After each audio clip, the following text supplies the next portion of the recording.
decreased, etc. We can know.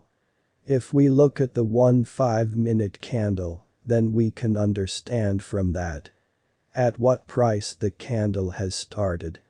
At what price is the candle closed.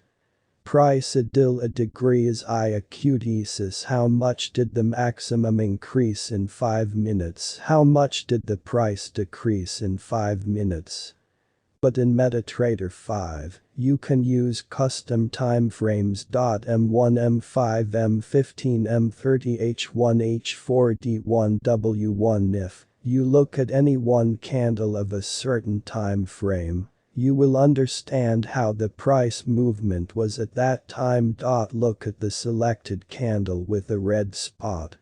Seeing this, the price action is going up in 4 hours.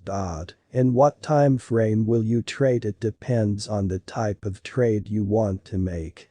If you prefer scalping, you should trade M1, M5 or M15.